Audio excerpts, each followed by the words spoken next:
一拜天地。新娘子真嫩啊！笑笑，你干什么？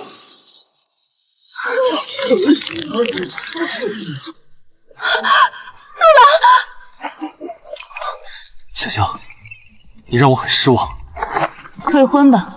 陆玉、顾飞烟，上一世的债我来讨了，我受过的苦，你们都得加倍偿还。新娘子真嫩啊！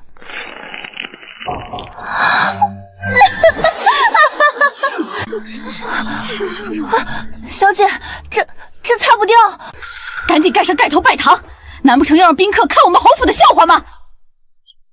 墨痕再也去不掉了，夫君也厌恶我。哼，你占着这侯府主母的位置，成婚至今却连个子嗣都生不出来，要你有何用？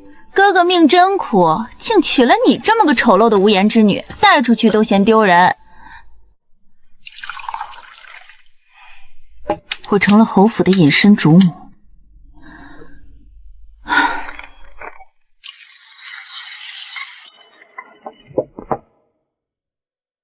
抚养过继的儿子，一心一意为侯府筹谋。母亲，你辛苦了。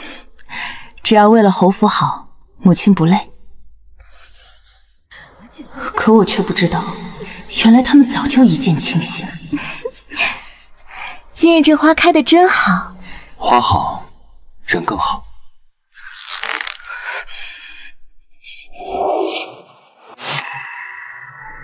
当年你留心离去，说受不得侯府规矩，却又不甘心把我拱手让人，才用秘药毁了他的容。我那是太爱你了，才不想让他占了你的心。解药就在这儿，你要是心疼他，现在就拿走。既然你不想，我便不要。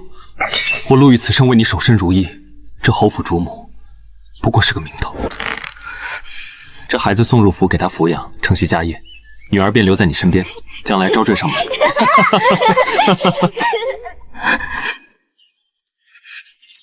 他回府守身如玉，在府外却与他琴瑟和鸣，他们过得快乐极了，苦的只有我。于是我悄悄给顾飞烟下了软金散，一把火，火烧山庄。这软金散的味道，顾侠女可还喜欢？你毁我容颜，我便要你眼睁睁看着这山庄化为灰烬。官爷，就是这两个贼人纵火行凶，私通苟合，快将他统统绑了扔进去！母亲，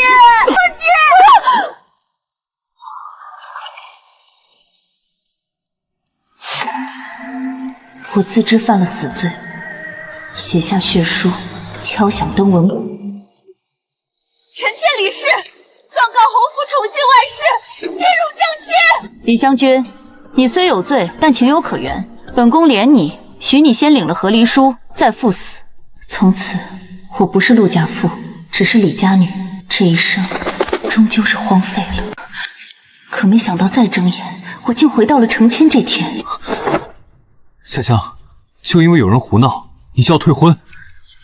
李香君，侯府娶你是给你脸面，竟敢说退婚就退婚！香君姐姐，不过是一点小事，你也要闹得人尽皆知吗？小事。上一世，陆玉一家明知有人要毁我容貌，知道他手里有解药，却还是保持缄默，仗着我自卑，压榨我，利用我，让我为侯府当牛做马。这一世，他们休想再将半分脏水泼我身上。陆公子，这墨痕叫做无霜墨，粘在肌肤上，除非有特制的秘药，否则绝无可能去除。刚才那女子分明就是冲着毁我容貌来的，临走前还口口声声叫你玉郎。陆公子，这是你惹下的桃花债。我李香君虽然命薄，但绝不愿与一个三心二意、私相授作的人结为夫妻。你不要在这里危言耸听。我承认那女子与我确实相识，但我与她之间绝无私情。今日之事不过是她小孩子性子胡闹罢了。你若因为这点小事就要退婚，未免也太小题大做了。小孩子胡闹，陆大人好一个胡闹！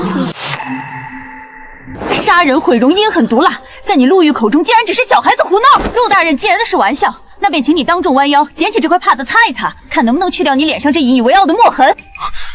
怎么，陆大人不敢验，还是你心里早就清楚，这顾飞烟亲手调制的无霜墨根本擦不掉。前世看我卑微求生，看我被你妩媚搓磨，你连一句公道话都没有。而我这些年的牺牲，只是你们幸福的筹码。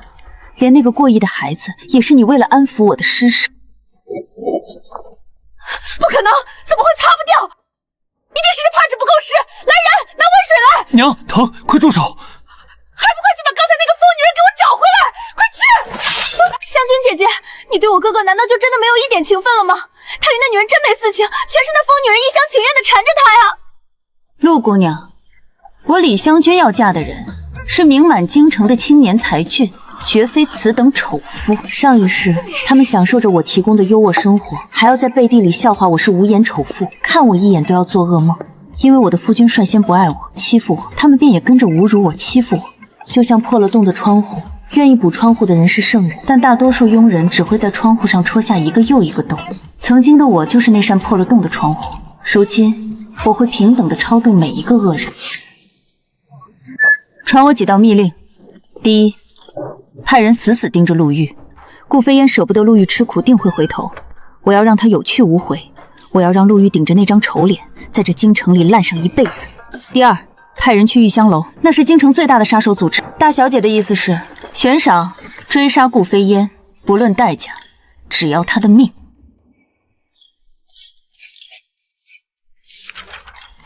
拿着这张画像去玉香楼，大小姐，玉香楼要价极高，只要能让他顾飞烟每一日都活在京剧中，多少银子都值。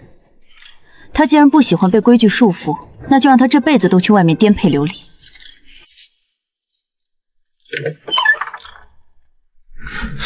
李香君，你私下勾结江湖中人追捕顾飞烟，你是想要毁了我的仕途吗？此事我做的极为机密，连玉香楼都不会泄露，你如何得知？那是被我政敌查到了，你赶紧收手，不要再给我惹麻烦。这是无双墨的方子，你且看看。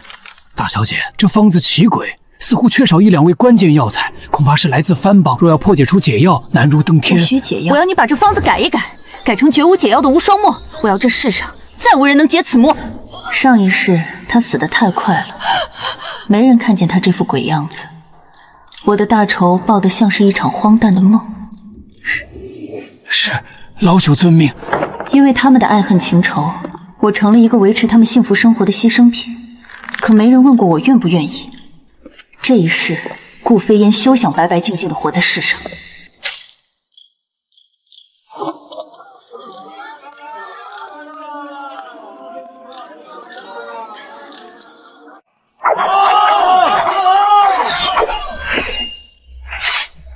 各位父老乡亲，看个热闹，赏个辛苦钱。卖艺的还敢伸手要钱？呸！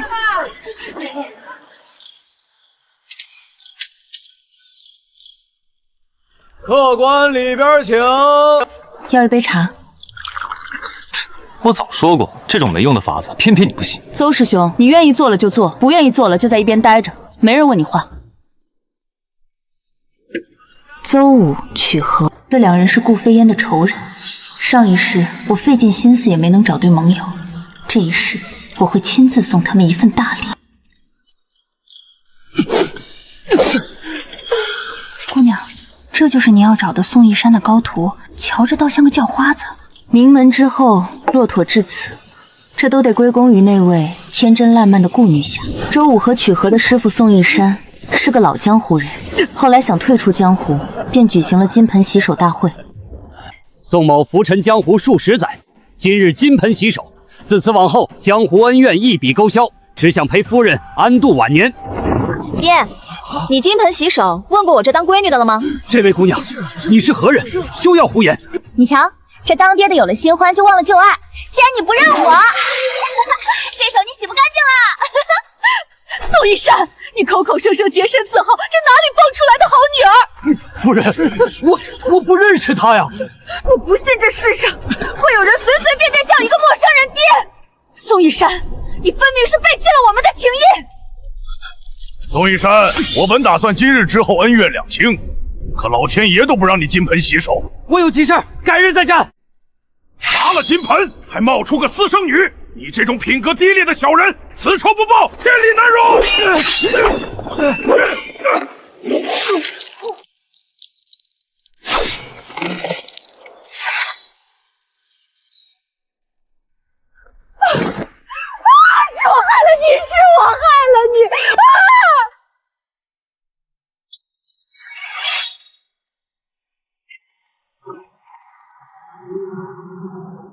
邹武和曲和自此走上了寻仇之路，两人变卖了家当，四处寻找顾飞烟。若不是那个妖女毁了金盆洗手礼，师傅师娘何至于此？师兄，别说了，盘缠快没了，我们去卖艺吧。卖艺？你不嫌丢人，我还嫌丢人呢。去镖局走镖，好歹也是个体面差事。体面能当饭吃吗？镖局好几年卖身契，何时能为师傅师娘报仇？上一世，顾飞烟知道他们在找他，便找人堵住他们，使我从静念庵下山时将他们捡回家，将这2个人带回家，找最好的大夫。他们养好伤后，我请了名师教导。大恩大德，誓死追随，顾飞烟报仇雪恨。两人学成之后，四处寻找顾飞烟。顾飞烟已死，但这妖女嘴硬，临死前毁了解药。最可惜的是，曲和为了杀她，不幸殒命。只要杀了他就好。这钱你拿着，走吧，替我厚葬曲和。师傅，报仇若要一命换一命，真的值得吗？宋师傅待我如亲生，杀父之仇不报，我枉为人。我觉得仇该报，但曲和该活着，就算要换命，也该是我的一命换他们的命。几年后，我发现顾飞烟没死，我才明白我被邹武骗了。飞烟，飞烟，你在哪儿？我来救你！他想救他，那当年的那颗人头是曲和。邹武，你这个狼心狗肺的东西，你竟然易容曲和去祭死！曲和，这辈子我带你早点看清鬼。陆大人一向自诩顾飞烟唯一的真命天子，若是让他知道顾飞烟身边还藏着这么一个痴情种，不知会是什么表情，那感觉一定好笑极了。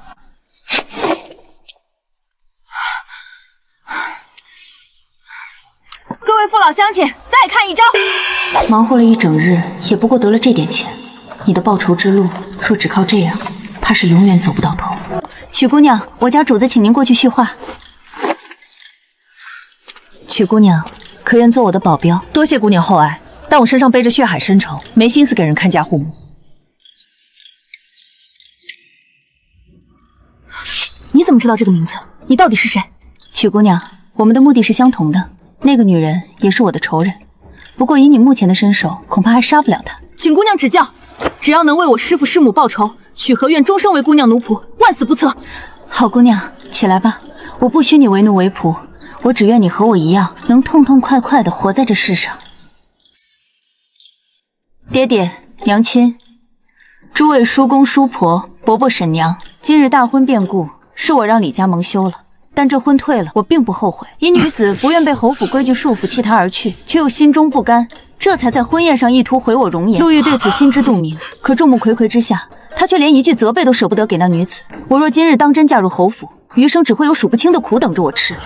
李家的女儿可以勤俭持家，可以任劳院，不该是被人算计着去当牛做马，更不该是被外室骑在头上欺辱压榨。可你也太任性了！李家百年清誉，从未出过临阵退婚这样的荒唐事。李家是清流世家，女儿出嫁从不愁嫁，凭的是人品高洁。当初侯府登门，看中的不也是我李家的名望？爹爹当年亲自查谈，人人都说陆玉相貌堂堂，才干出众，人品更是百里挑一。爹爹查的没错，她与京中贵女确实毫无瓜葛。可谁能想到，她却跟一个远在江湖的女子打得火热。她当初答得那样坚定，或许是正和顾飞烟闹崩了，满心是恨，所以才能毫无负担欺瞒我李家。可今日顾飞烟这一自己的闹，当然她真的不爱我，也是真的爱惨了那个顾飞烟。罢了，退堂，去宗祠罚跪半日，潜心自省。这种婚不退留着过年吗？李家人居然还让你跪祠堂，若换作是我，我现在就去杀了那2个人。你这法子倒是可爱。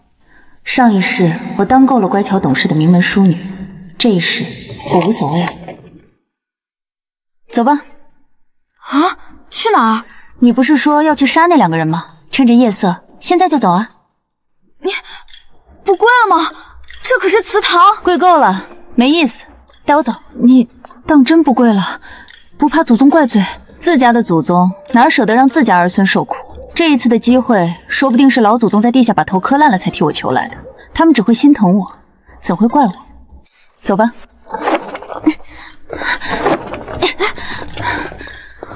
力度还行，但这轻功还是差了点儿啊。就这样，你是追不上顾飞烟的。找，全京城都给我翻遍了，找不回那个女人，让她给我滚出去！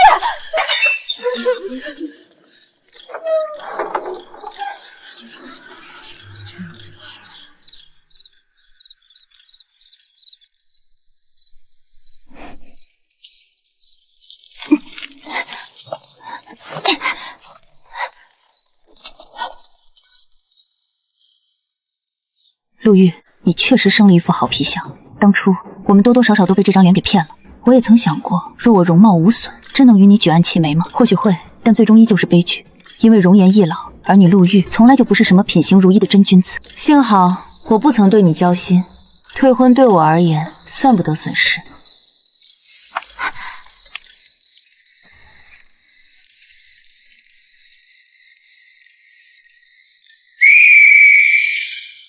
谁？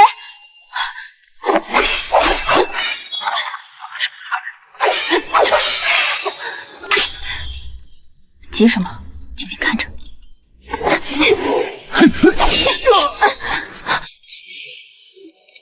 师兄，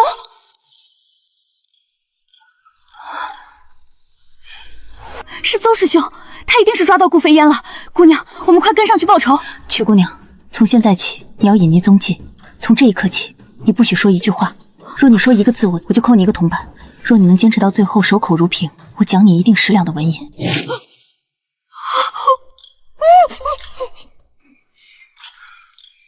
顾姑娘，现在安全了，你没事了。哟，是你啊！你怎么会出现在那里？你怎么了？我脚好像扭到了，好疼啊！是这里疼吗？这里呢？还是这个地方？邹武哥哥，你这么关心我啊？你为什么对我这么上心呢？你这妖女，怪会使这些下作手段捉弄人。喂，我是骗了你，我的脚的确不疼，可我的心疼啊！你心疼什么？当然是心疼你。我知道你现在肯定很纠结，很难受。我当初故意躲着你，就是不想让你我落到今天这种地步。可没想到，老天爷还是不放过我。随你所编排，你害了我师父，你我之间只有深仇大恨。这一次我放过你，下回再见，我绝不会手软。邹武，你回头。好啦，你现在又见到我了，那你可以过来杀我了。这个女人到底有什么魔力，能让陆玉不顾礼仪法度，能让邹武放下杀师之仇？我倒要看个清楚。邹武哥哥，我就知道你舍不得杀我，你这一次对我动不了手，以后就再也不会对我动手了，对不对？我知道你心里苦闷，你恨我搅了你师父的金盆洗手大会，可你知不知道我为什么要那样做？为何？还不是你师父的，他自己要金盆洗手也就罢了，凭什么非要让你也跟着退隐江湖？他不许你再和我来往，还背地说我惯会惹是生非，说我空有武功却不通道理。这些话我全都听到了。我顾飞烟向来恩怨分明，他既然对我不好，我自然要报复回去。怎么？难道只许师父背后说我坏话，就不许我当面还回去吗？你还在怪我是不是？是他自己运气不好被人杀了，我当时只是想让他尝尝被人误会的滋味。你要是这么恨我，现在就杀了我，动手啊！我绝不怨你。你明知道我杀不了你。邹武哥哥，我就知道你对我最好了。去陆家是怎么回事？我听说你大闹侯府婚宴，你喜欢上那个侯府世子了？你们什么时候好上的？我是喜欢他啊，那又怎样？邹武哥哥，我一直把你当亲哥哥看的，难道你喜欢我？你少自作多情，谁喜欢你了？既然你不喜欢我，那我喜欢别人难道也不行吗？陆玉、顾飞烟、邹武，这一场大戏真是越来越精彩了。哎，邹武哥哥，你别生气了，你心里明明清楚，你我之间终究是不可能的。为什么不可能？还有之间你师父的死，虽然人不是我杀的，但世人哪管真相，他们只会指着你的脊梁骨骂。你能当真不顾那位师妹？我可听说了，曲和是个极固执的人，若你真跟我在一起，他不仅会杀了我，恐怕连你这个师兄也会一起杀。我不想让你落个众叛亲离的下场，更不想让你左右为难。兄妹相称已是最好的结果，这一世我们无缘，你会尊重我、祝福我的，对吗？在我心里，你永远是我最亲的哥哥。我不会让我师妹动你一根汗毛，我自会想办法应付她。可你喜欢那个世子有什么用？他是权贵之子，你是江湖女子，云泥之别。更何况他今日都要娶妻了，这种薄情男人哪点配得上你？那又怎样？我顾飞烟配谁都绰绰有余。再说了，是因为我不要他，他才去娶别人的。邹武，你为了这个女人，甚至已经想好要如何除掉自己的亲师妹了。这一世，我倒要看看谁先死在谁手里。既然你说不要他，那今日你为何又要去闹陆玉的婚宴？你分明就是对他放不下。我是放不下，我就是想看看他拼了命要娶的到底是个什么样的女人。凭什么我在这里为他伤心难过，他却能在那边家人在怀，红尘满地？我就是嫉妒！我要他在成亲的时候还记着我的模样，我要他这辈子都别想多看别人一眼。我就要毁了那个姓李的女人，让她被人唾弃，被人厌弃。我就是个为了情爱不择手段的卑鄙小人。这样说你满意了吧？我没有这样说。可你心里分明就是这样想我的。我没有。既然没有，那你替我杀了那个女人。只要你杀了李香君，我就相信你的话。你简直是在胡闹！是我胡闹，我就是这么一个不懂事、不可理喻的妖女。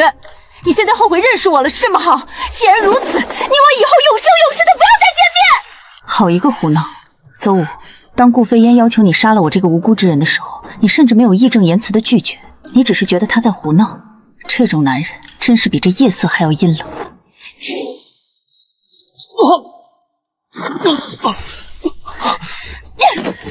坏人，你个坏人！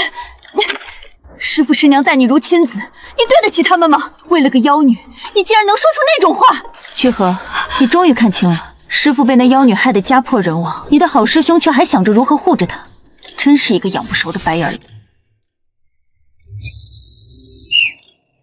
禀小姐，侄女轻功虽好，但心神已乱，属下在前方密令，轻易便将其拿获。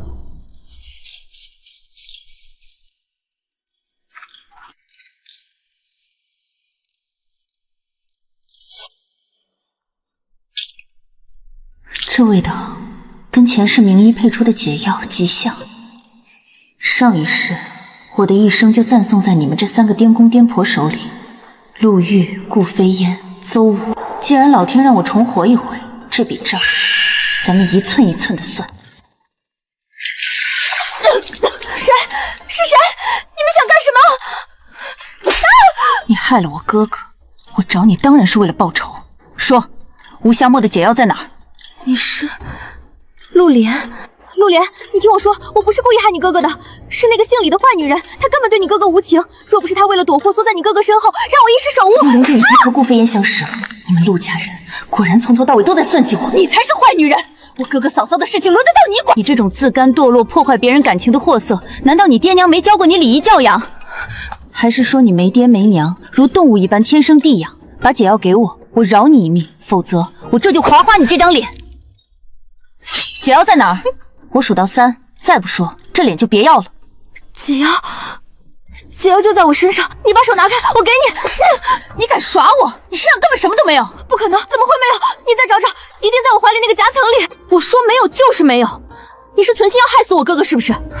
我告诉你，我哥哥脸上的墨痕要是洗不掉，他的仕途就彻底毁了。到那时候，他这辈子都绝不会原谅你。陆玉，这一世你若去不掉这墨痕，便再也别想身居高位，权柄在握。真的有？你再摸摸，我怎么会舍得害玉郎？那是我的命啊！难道是掉在路上了？那这药你还有没有别的办法做出来？这可关系到我哥哥的一辈子。没有了，那药膏是我游离手然所得，世间只此一瓶，解药也只有那一瓶啊！那你可把我哥哥害惨了。如今解药没了，你让他怎么办？你毁了我哥哥，就是毁了我陆家满门的未来。顾飞烟，你听着，我哥哥若是当不成官，他一定会杀了你。就算他不动手，我母亲和我自会让你生不如死。你这辈子休想进我陆家的门。不是这样的，让玉郎来见我，求求你让他来见我，一定还有法子的。这药是我从一对西域来的商贩手中买的，你们拿着空瓶子去找那些西域商贩，说不定还能再买到解药。西域商贩这种漂泊不定的行商，又是这种偏门毒药，恐怕等上10年也未必能再遇到。陆玉，你的仕途彻底完了。陆莲，是你吗？你说话啊！顾飞烟，这一次我终于抓到你了。坏女人，你敢毁我的脸！等玉郎救我出去，他绝不会放过你。顾飞烟，这一世我要让你的每一寸仇恨都落到实处。真好，曾经干涸枯萎的心，终于被这迟来的因果注入了一丝生机。你们到底是谁？帮我做什么？我是谁不重要，我要你帮我做一件事。你师妹曲和现在就在我手中，只要你肯帮我杀了陆玉，我便放了她。你找错人了。大丈夫有所为有所不为，我邹武绝不会受你胁迫，做出这种杀人越货之事。你当真连你师妹的性命也不顾了？人各有命，你想如何处置他？悉听尊便。那顾飞烟呢？顾飞烟的命你也不要了吗？你们真卑鄙！放开他！自私自利的男人，上一世你杀害亲师妹，竟然还有脸来我这里领赏钱。曲和，交给你，真是个硬骨头。只是不知隔壁的顾飞烟能不能挨得住这一顿。求你们不要打他！我去杀陆玉！知道你是谁，你是陆玉的未婚妻李香君。陆玉的未婚妻，这5个字从邹武嘴里吐出来，就像粘在喉咙里的苍蝇，真让人恶心。李姑娘，陆玉既然不喜欢你，你又何必执迷不悟？你有才有貌，家世显赫，想嫁什么样的才俊没有？何必非得在一棵树上死耗着，把大家都闹得这么难看？上一世你陪在顾飞烟身边默默无20年，连死都死在一块儿，那时候怎么想不通？原来这世上的大道理都是讲给别人听。我确实比不上邹大侠你大度，能亲眼看着心上人和别的男人在一起，还能体贴入微的去给他们也备讲，甚至为了让那个女人理你一下，连情敌的情敌都能去杀。如此博大的胸襟，真让小女子佩服至极。你闭嘴！哼，我会去杀陆玉。希望你言而于信，事成之后放了顾飞松。一言为定，我会派人12个神盯着你。你若敢在陆玉面前泄露半句我的身份，拿去喂狗。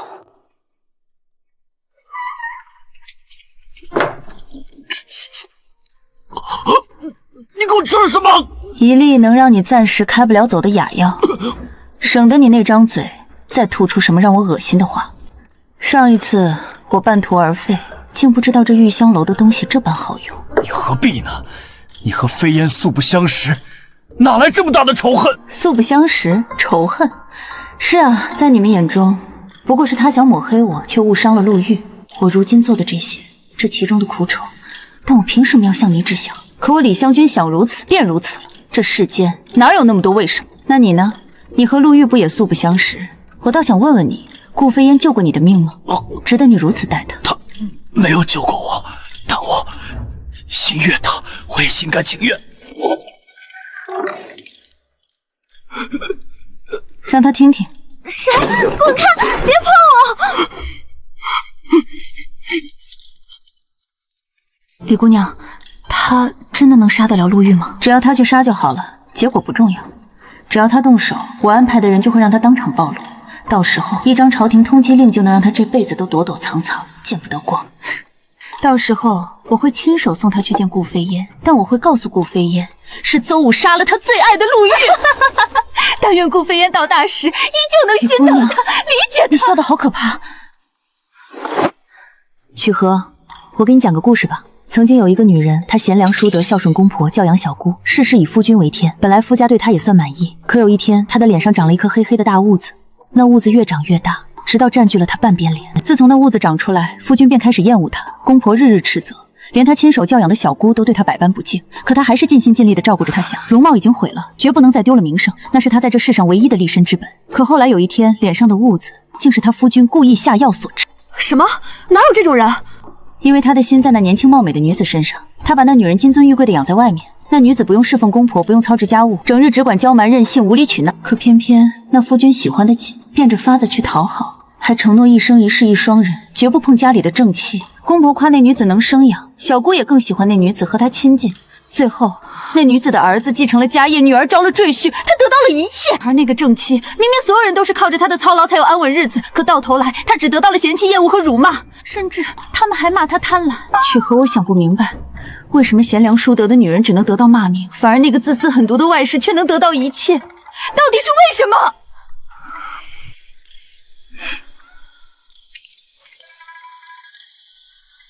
李香君，你看我现在拼了命为师父师娘报仇，但其实我从来都不是他们最喜欢的孩子，他们更喜欢邹武。在师父师娘眼里，邹武才是那个该鼎立参传承衣包的唯一人选。我从小就是个不讨喜的孩子，邹武嫌我长得丑，谦干也平平。小时候我不懂事，追在他后面叫他哥哥。哼，他当时特别愤怒，警告我说永远不许叫他哥哥，只许叫他师兄。从那以后，我再没亲近过他。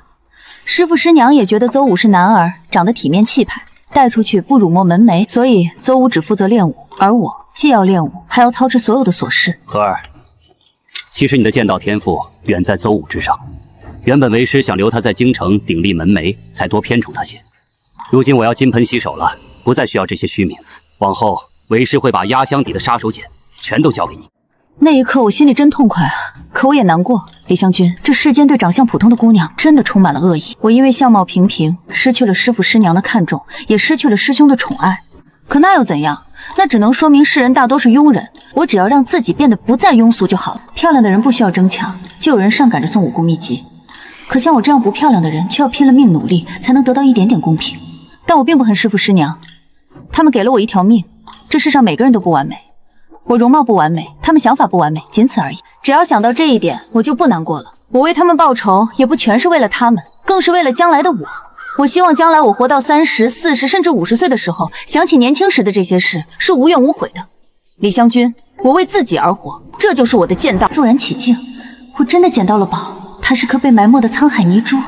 你刚才问的问题我没法回答，但我相信这世间自有公道，否则哪来我们这些行侠仗义的江湖人？若我遇到你说的那个女子，我给不了她答案，但我会提剑替她杀了那对奸夫淫妇。曲和，我也想了很多，对于我们这些闺阁小姐来说，自幼受的教导就是贤良淑德，要注重名声。事实上，我们一庭却都是依靠家族谋生，若没有家族这层庇护，今日我也没法子顺顺利利地跟陆玉退婚。曲和，其实家族就像是我的乌龟壳，遇到危险的时候我可以缩进去躲避风雨，可平时我就得背着这沉重的壳慢慢地走，走得很累。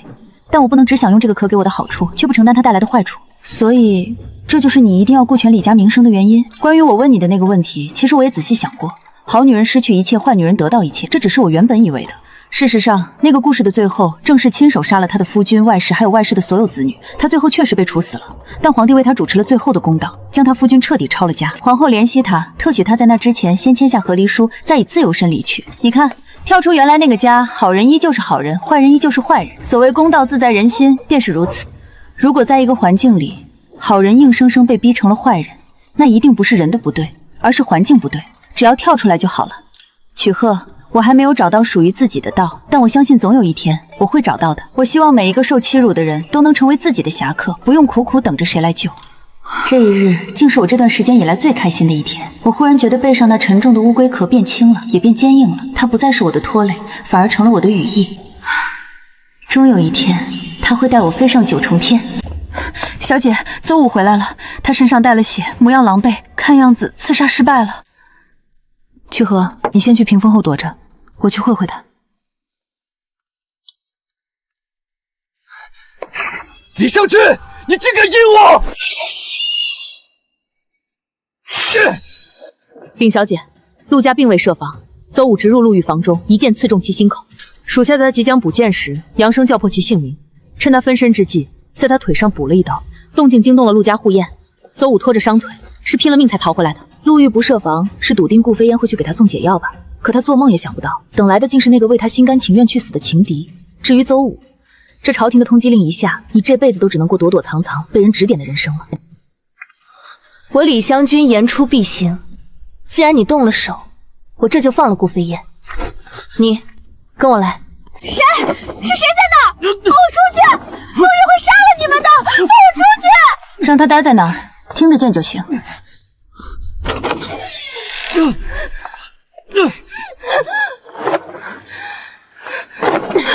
是你，李香君。不错，是我。你这个卑鄙的女人！玉郎要是知道你敢这么对我，他绝不会再娶你这种毒妇为妻。你这种心狠手辣的女人，根本不配做他的世子妃。你说的对，他确实不配做我的夫君。你和他才是这世间最绝配的。这解药前世我找了这么多年，现在它就在我手里，就这么小小一瓶。你疯了！你在干什么？快住手！这解药现在只剩下这么一滴点了，但现在中毒需要解药的有2个人，一个是你的情郎陆玉，一个是为你杀人卖命的邹武。顾飞烟，你来选。李香君，你这个恶毒的女人，你抓了邹武哥哥，我就知道你不安好心。你故意哄我的，对不对？你那样痴恋陆玉，怎么舍得不留解药给他？你一定在外面藏了人，玉郎是不是就在暗处听着？你在诈我，想让我掉进你的圈套。你若不选，那就是谁都不想救，那我就把这最后一点解药也废了。不要！我选陆玉。为什么？因为我心悦他。那邹武呢？他为了你孤身行刺，最后落入我手，甚至放弃了杀师之仇。他为你做了这么多，难道还不值这一瓶解药？我只将邹武当做亲哥哥，他就算容貌毁了，我也不会嫌弃他。大不了把他当亲哥哥一样奉养一生一世。好，说得好，顾姑娘真是好一副侠义心肠，好一腔仁义担当。不过刚才我确实骗了你，事实是解药只有1份，而中毒毁容给他看看，是你和陆玉。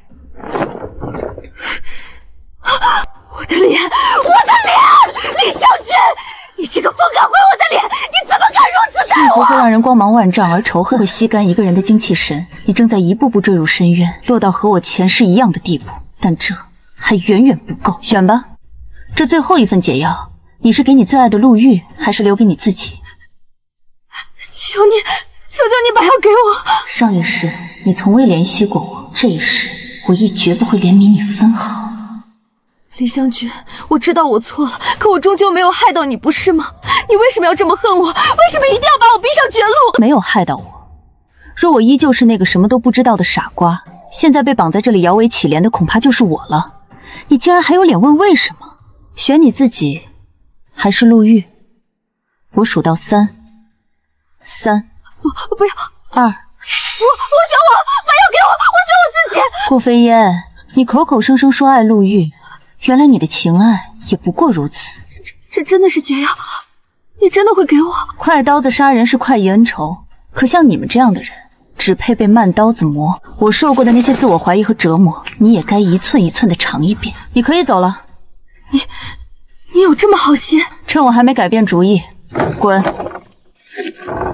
顾飞烟，这世间最痛苦的不是死亡，而是你发现自己最在乎的人，亲眼看到了你最自私、最丑恶的一面。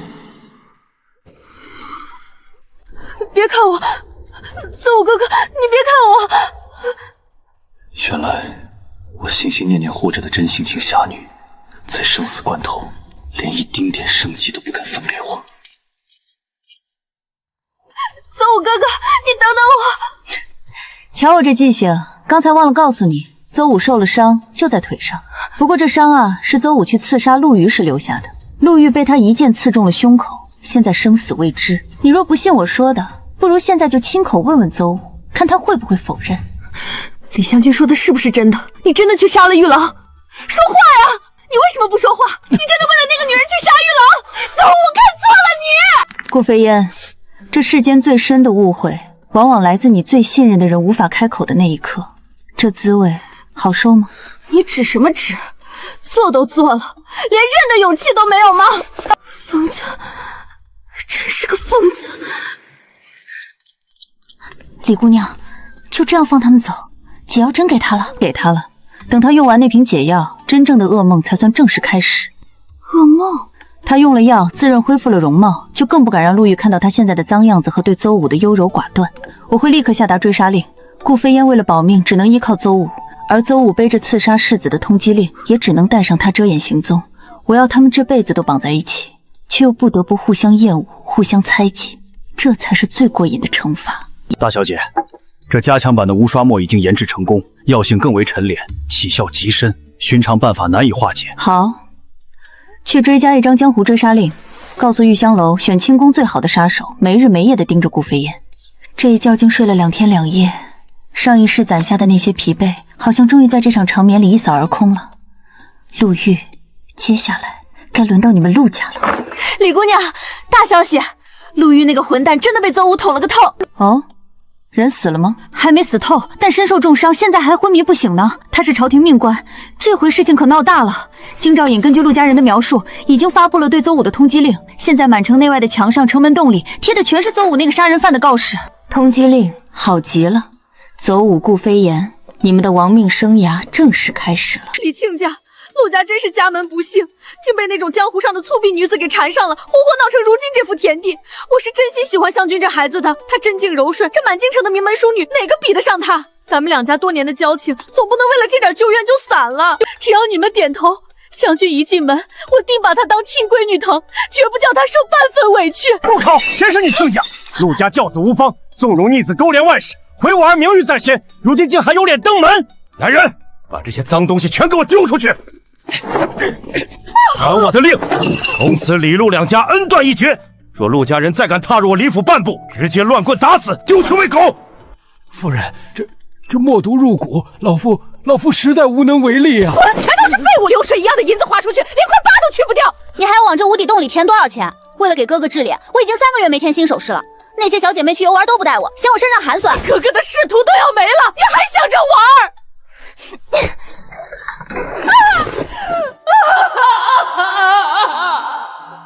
陆家现在天天摔摔打打，陆莲恨不得跟陆玉断绝关系。当初他们不是挺团结的吗？以前我是那个被他们踩在脚底上的人，那时他们为了压榨我、折磨我，必须建立同盟，紧密的团结在一起。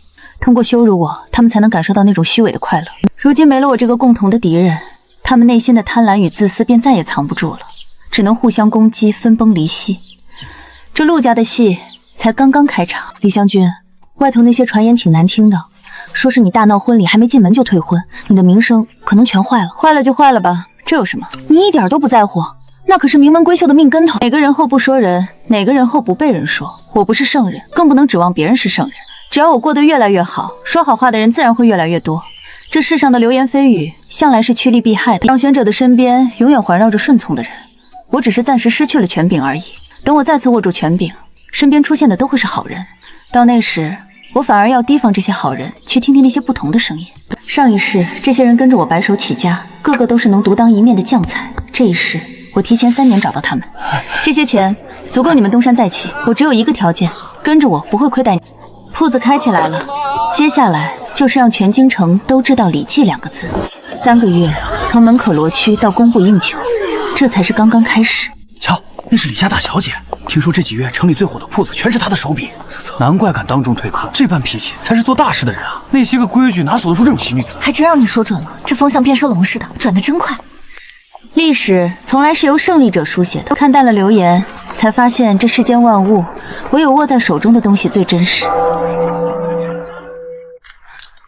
小姐，陆玉来了，让他进来。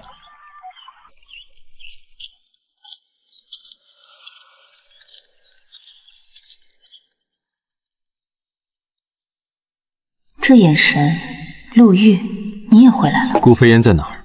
是不是被你抓了？看到你这副样子，我心里反而踏实了。前世所有的苦难，终于在这一刻找到了最有分量的债主。陆玉，我等这一天很久了。陆公子挡着脸做什么？难道这脸上长了什么见不得人的东西，怕惊扰了京城的贵人？李香君，你不要太过分了。陆公子，我记得你以前常对我说，不嫌弃你，无需遮遮掩掩，令人发笑。现在我也将这句话原封不动地送还给你，我也不会耻笑你。所以陆公子以后大可不必遮遮掩掩，毕竟你遮着脸的样子，看着确实更可笑。对不起，对不起，我20年的凄苦，我那一辈子被毁掉的希望和被践踏的尊严，你竟然想用3个字去化解！陆公子，我这里没你想要的人，更不知道顾飞烟在哪儿。但你我心里都清楚，这无伤墨是不可能洗掉的。既然陆公子这么在意这张脸，不如干脆把这块皮肉直接剜了。我这盒祛疤膏药性极好，可以看在往日的情分上，便宜卖给你。此前种种，确实是我的错。但上一世，我陆家已被你害得抄家流放，我该还的债，在那场大火里已经还清了。这一世，我们本该互不相欠。只要你告诉我顾飞烟的下落，我们愿全清，从此为补偿，我愿意拿出陆家名下的10处黄金地段铺面，全部赔给你。陆公子，不如咱们这样，你也顶着这张脸过上20年，20年后我一定告诉你顾飞烟在哪儿。那时候你还不到40岁，大可以像当年的我一样重新开始。陆公子，你看这个交易如何？香君，前世今生到底夫妻一场，你非要如此决绝？夫妻一场，陆玉，你记住了，这仇怨算不算完，什么时候结束，那是受害者说了算。你这个加害者没资格喊停。你我之间，前世没情分，今生更没情分，只有不死不休的仇怨。我李香君就站在这儿，等着看你的报应。陆玉，我绝不会小看你。上一世你能爬到3品大员的位置，靠的可不仅仅是运气。李姑娘，陆玉动手了，他在玉香楼重金打听顾飞烟的下落。玉香楼接了，规矩极严，既接了我们的追杀单子，绝不会再接他寻人的买卖，当场就把他拒了。他那是打听消息是假，试探是真。被玉香楼一拒，他现在定然断定是我在追杀顾飞烟。果然，他转头就联系了玉香楼的死对头散花楼，只有一个要求，不惜代价保住顾飞烟，把人带到他面前。保住顾飞烟，那我也想看看他拼了命要保住的是个什么样的顾飞烟。你就给我吃这种东西？邹武，你是不是也嫌弃我了？爱吃不吃。邹武，你站住！你竟然敢这样对我！邹武的心已经冷了，顾飞烟却还做着众星捧月的美梦，真是可怜啊。不，解药已经没了，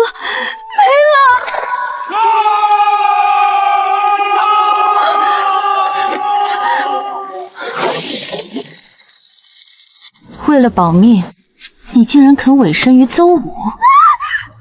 顾飞烟，我真想看看，当你千辛万苦寻到解药，却发现根本解不开这加强版的墨痕时，你会是什么表情？告诉玉香楼，追杀暂时停下，钱照付。是，那何时重启？等他们回了京，等好戏开锣。李家湘军特来拜会陆世子。陆家果然是破败了，上一世这里枝繁叶茂，每一处亭台楼阁都有人精心修补。如今看来，这繁华早已烂到了根子里。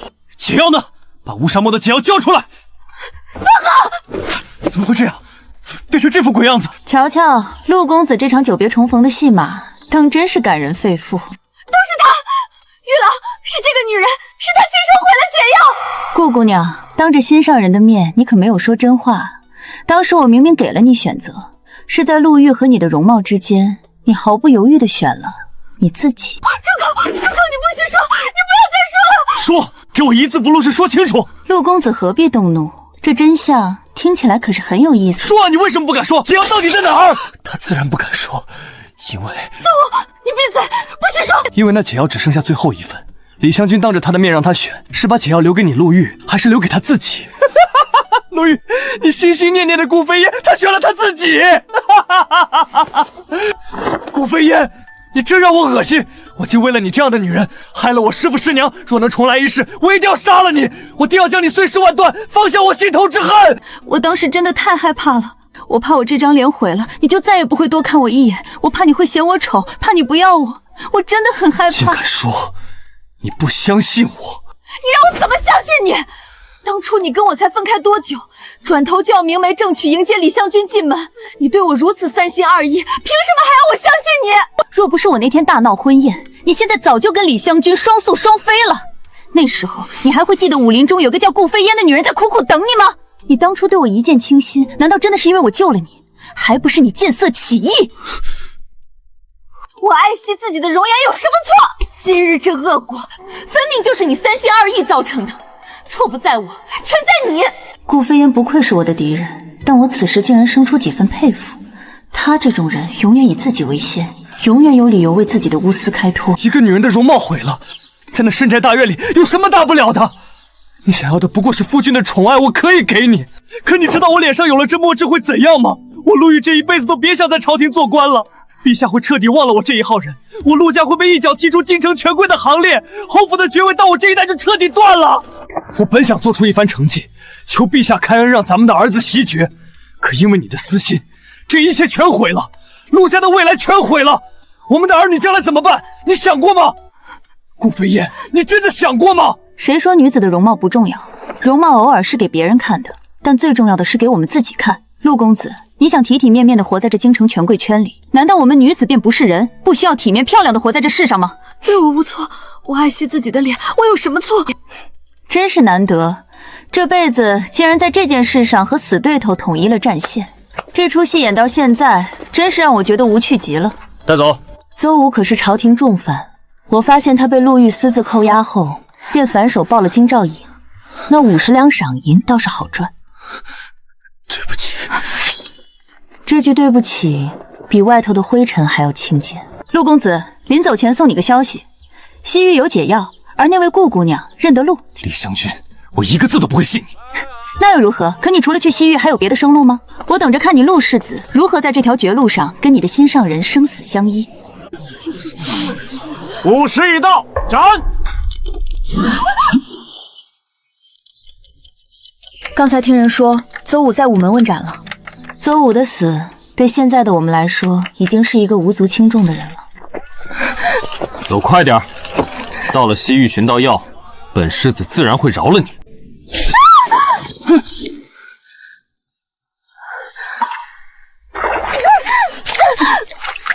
长成这样，定是生了什么天发的恶疾，快离他远点。唉，可惜了，世子给的赏钱早就花完了，那散花阁的人也没钱抢了。顾姑娘，你自己受着。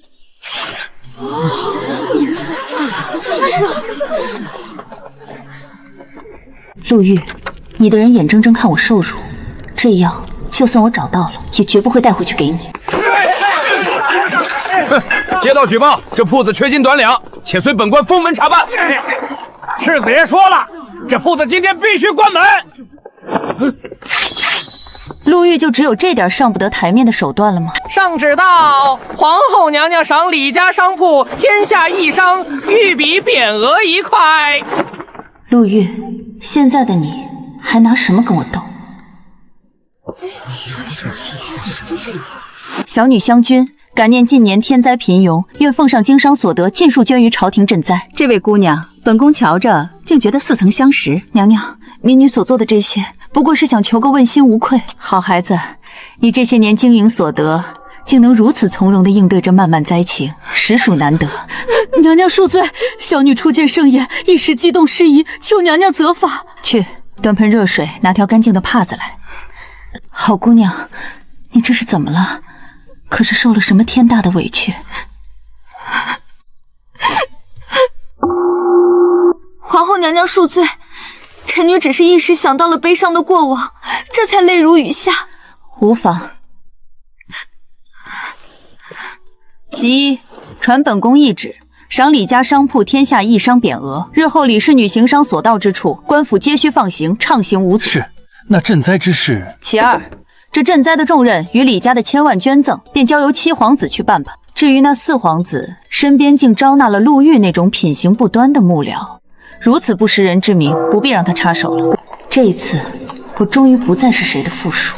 陆玉，你费尽心机想求的翻身，我也要亲手为你断了。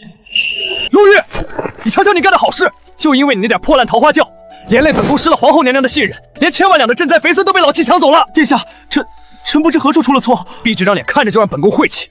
来人，把这丧门星给本宫踢出去，从此不许他踏入皇子府半步。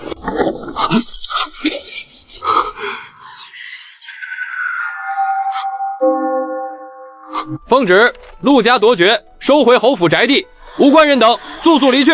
这就是那个被夺爵的侯府世子啊！他脸上是什么？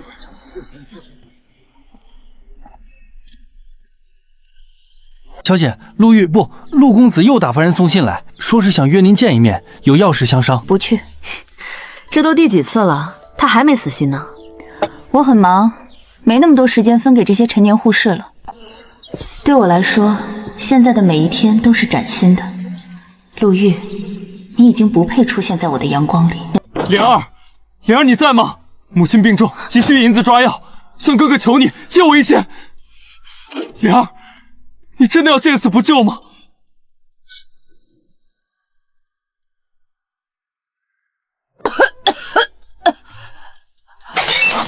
娘，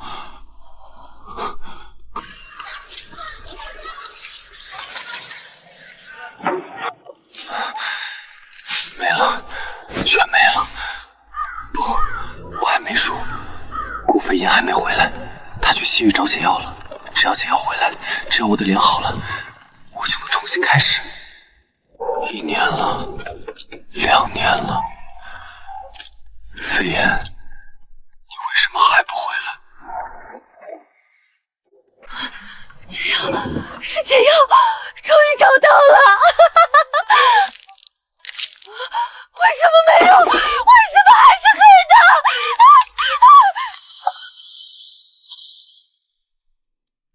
娘，你看那个人，他在发抖，他好可怜。哪来的臭乞丐？离远点！惊扰了夫人和小姐，剥了你的皮！月儿，不要随便同情别人，在这世上，眼睛看到的未必是真的。可是他穿不暖，也没饭吃。你要记住，你不知道你同情的是人还是鬼。找死吗？